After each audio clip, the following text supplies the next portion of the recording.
Hey guys, welcome back to another Harry Potter video with me. Today we have a themed episode based on the winner of last month's house point. So happy October. This video is the first video that counts towards October's house point. So be sure to comment the hearts in your house colors. I'm sure you can already guess who the winner is based on the color of my pants. I made sure to find some yellow today, but once again, Hufflepuff is our winner. So next month, Ravenclaw, Gryffindor, Slytherin, you guys better pull through, because Hufflepuff is kicking your asses for 2 months in a row. Now, we've already done a video going over all of the history of the house founders, so we know a good bit about Helga Hufflepuff and Hepzibah Smith and her son Zachariah Smith, but we're still gonna start there. So starting off with Hepzibah and Zachariah, you remember Zachariah from the books as the one that Ginny put the bat bogey hex on, and he was also the one that took over announcing the Quidditch games. And when he got a little bit too cheeky with a couple of things he was saying, Ginny straight up ran her broom into him and was like, "What, Professor McGonagall? I forgot to break." So innocently. They are the only living known descendants of Helga Hufflepuff herself. We know that Hepzibah died by Tom Riddle when he found out that she had the cup and the locket, so he killed her,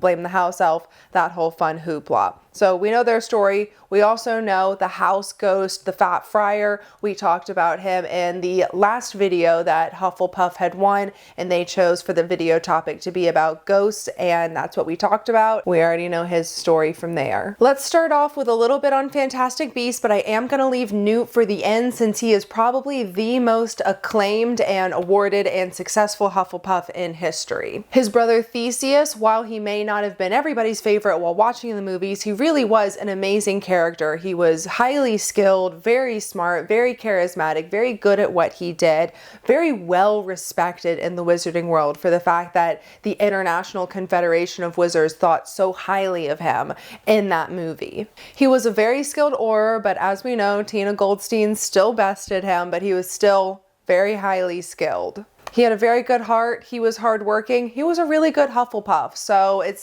goes to stand that it's very likely that the Scamander family could have been historically Hufflepuffs.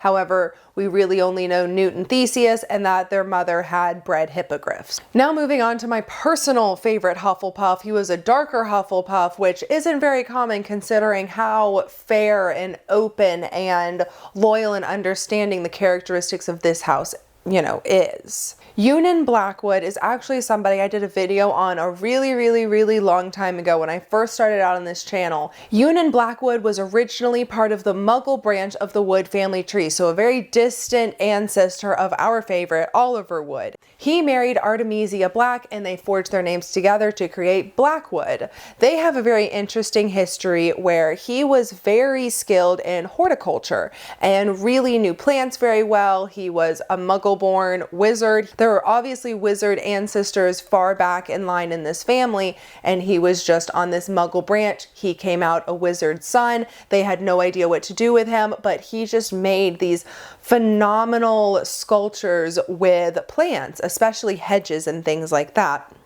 So after his magic got honed in, he was trained, he learned how to use his magic, and he married Artemisia Black, and they had this beautiful, extravagant wedding where nobody on either side of the family was particularly supportive. So Eunan Blackwood had made the Blackwood Maze, which if you have played Hogwarts Legacy, you know what I'm talking about and you've read the letters from it. You got to go through several parts to find it and to hear his entire story, but he had made this maze probably very similar to the one that was in Goblet of Fire, but it is not the same maze. This one had legends and whispers and mysteries of gold and treasures inside that led Muggles to their death for years. But he had made this as this like massive wedding gift to his wife and invited all of their family to go in the maze. And many of them knew better and they were like, something sketchy about that maze, I'm not going in there. But many others were just like, okay, we want to oblige you, you made this,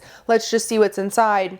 and they were never seen again. So we do have a dark wizard Hufflepuff, and he is my personal favorite. Then we have Pomona Sprout, who is the professor that is head of the house of Hufflepuff. And actually the common room is very deliberately decorated by Professor Sprout. She brings a lot of her favorite plants, dancing plants, all kinds of really interesting things to decorate the common room. And by the way, at the end of this, once we get through some of the most famous Hufflepuffs in history, we'll be talking about the description of Hufflepuff common room today. One of my favorite things about Professor Sprout is if you read the books and you remember Battle of Hogwarts, she actually was able to keep so many students safe and keep so many students involved in the fight, but in a safe distance to where their lives weren't at risk. So I think that she is heavily attributed to saving many students' lives by taking them to the greenhouse, Neville included, taking a lot of them to the greenhouse, getting a wide variety of dangerous plants, and then going to the astronomy tower and attacking Death Eaters from above, keeping the students out of the fight,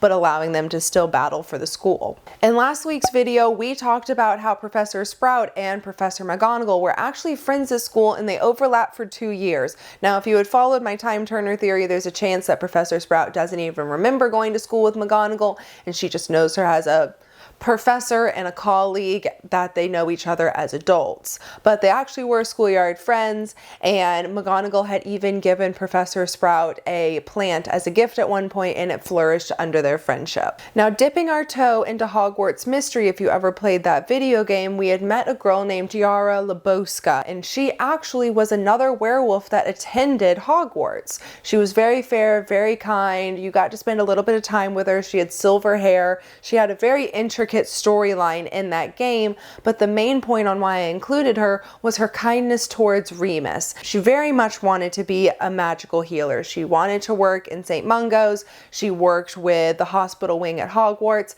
and she very much cared about making potions. During her time at school, Snape had been brewing her Wolfsbane potion so she could have some peaceful transformations and not harm any of the other students. Now, one day when she was out in the Forbidden Forest foraging for these ingredients, she found Remus in the woods and realized in a small conversation with him, because he was out there looking for the ingredients to the potion as well, she had realized he had never had a peaceful transformation. So she told a little bit of a white lie, and she said, "This is an extra dose that I have. I don't need it. Why don't you take it?"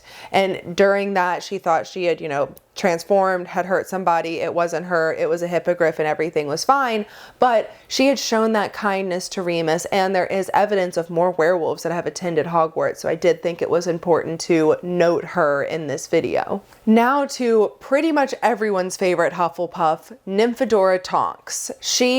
We actually got a lot of her life story in Hogwarts Mystery, even though it's not technically canon. We did see a little bit of what it was like to go to school with her, considering she was clumsy and could never behave herself, but was still a truly excellent student and excelled at being an Auror all the way up to her death. And as we know, she got disowned after marrying the Muggle-born Edward Tonks. They had a very happy marriage. They raised their daughter with love. On the day Nymphadora was born, her hair was already changing color, just like Teddy's did, showing that they were both a metamorphogus, and she just excelled at a lot of what she did. Now, granted, I love the little detail that once you pass all your newts, you finish your time at Hogwarts, you go to become an Auror, which, by the way, she was trained under Alastor Moody himself and was his apprentice, so that just also attributes to how great of a wizard she was becoming under his tutelage. But after you go through schooling, you have to go through incredibly extensive training, lots of classes, lots of programs, lots of protocols, and stealth and tracking was not her strong suit due to her clumsiness, which I think is a really funny little detail to add about her character,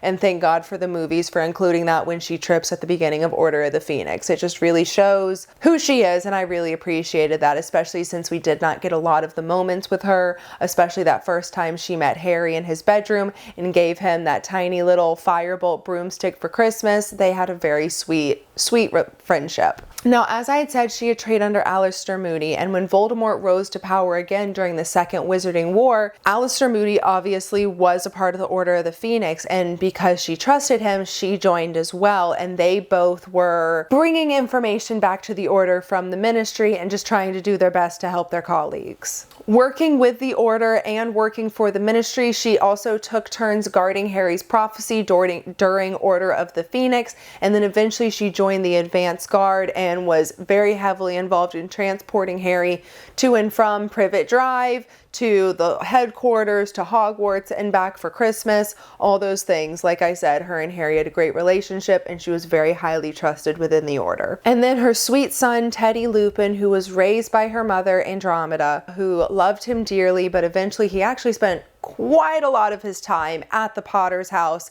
and Harry was able to take care of him the way everybody took care of Harry. And it's a very sweet full circle moment, even though it's a horribly tragic full circle moment. Teddy, like I had said before, was also a metamorphogus and was changing on the day he was born as well. He's very sweet. I love his storyline in Cursed Child. I love the little bits of information that we get to know about him, and I really, really, really hate that at the King's Cross, little 19 years later, where Harry and Hermione and Ron are waving their kids goodbye, I hate that we don't see Teddy in that movie scene, but he is very much there in that last chapter of the Harry Potter books. Now we're all the way up to all the Hufflepuffs that we know from the main storyline of Harry Potter, starting off with Cedric Diggory, which is incredibly funny when you watch a couple of the movies before Goblet of Fire and they're playing against Hufflepuff and you're like, Cedric, you look a little bit different. And then all of a sudden, when Robert Pattinson finally got added on, and him and Twilight and him and Harry Potter will always be one of the funniest things in the world. The fact that he would never hold a wand like it was a wand and held it like a gun because he just felt silly holding it like an actual wand. That's a really funny actor. My favorite for many reasons. Cedric Diggory was incredibly popular while he was at school. He was a prefect, he was captain of the Hufflepuff team, he was a seeker, and even incredibly fair. He had a good heart. He was a really good person. And I mean, his father bragged about him every opportunity he got. Nobody loved his son the way Cedric Diggory's father loved him. I think in the books we actually meet Cedric Diggory for the first time in Prisoner of Azkaban, and it is one of the matches that is coming up, and then when Harry actually encounters the real Dementors during that Quidditch match, it is Cedric and Harry going head to head racing for the snitch, and as they are just like in line with one another, Dementors come out from underneath them. Cedric doesn't recognize any of the Dementors are there. He doesn't realize what's happening. He doesn't realize Harry has been affected and that he's fallen off his broom. It is only due to the fact that Harry has been affected by the Dementors and falls off his broom that Cedric is able to grab the snitch and win the match. The second he grabbed it and he turned around to look at Harry and he saw Harry falling to the ground, he was like, I take it back. Rematch, rematch, rematch. Like, he just did not feel like it was a fair win. But even Oliver Wood was like, you won fair and square. As much as I would love to take you up on this rematch, you won fair and square, and we're not going to do it. Harry fell off his broom. You got the snitch. It is what it is. So that shows so much about Diggory's character and the fact that he would have called for a rematch when he outright won and didn't have to. And he truly was a Triwizard champion, and not just a champion that competed. He won. He may not have made it out in one piece, but he won. Together. 1, 2, 3. Now, of the other names that we know in the main storyline, we don't know a ton about them. Nothing really much can be said that we don't already know from the main storyline. So we have Justin Finch Fletchy, we have Hannah Abbott, who is the landlady at Leaky Cauldron and the future, actually current wife of Neville Longbottom. We have Ernie McMillan, who is the kid that's talking shit about Harry in Chamber of Secrets, thinking Harry's the heir to Slytherin. And then when Hermione gets petrified, he's like, oh, you would never do that to your friend. I'm so sorry. And then Susan Bones, whose name is only mentioned once in the movie. She was also a Hufflepuff. And now, without further ado, our beloved Newt Scamander, whose full name is Newton. And like I had stated when we were talking about Theseus, their mother had raised and bred hippogriffs, and she sparked his love for magical creatures and led him to become a magizoologist. I know the Fantastic Beasts movies were not very well liked, but I like them. I like them a lot, and I love Newt. I think he's the cutest thing, and I love all the creatures that we get to see in these movies, so I know they're hated on, but I personally don't hate them, and I just ignore all the inconsistencies and I just enjoy it as if it is a separate storyline where I still get to enjoy a little fragment of the magical world. Now for Newt's accomplishments and some little known facts about him. So after graduating, or not graduating Hogwarts because he was expelled, after leaving Hogwarts, he actually worked for the Ministry for 2 years. I'm gonna have my notes in front of me so that way I'm not having to deal with the dyslexia and remembering dates. So worked for 2 years. He worked for the house elf relocation and tried to do a lot of good there for house elves. And then after that, he continued to work in the beasts department, was always in the care for magical creatures department of the Ministry, just worked for very specific smaller divisions. We don't know much about the beast division. We just know that Newt tried to do his best while he was there to raise awareness and that creatures were not harmful and that they could live peacefully alongside wizards. Now, if you're somebody who's been wondering, how did he have the time? How did he have the money? What drove him to write this book, Fantastic Beasts and Where to Find Them? There actually was a guy who owned a bookshop called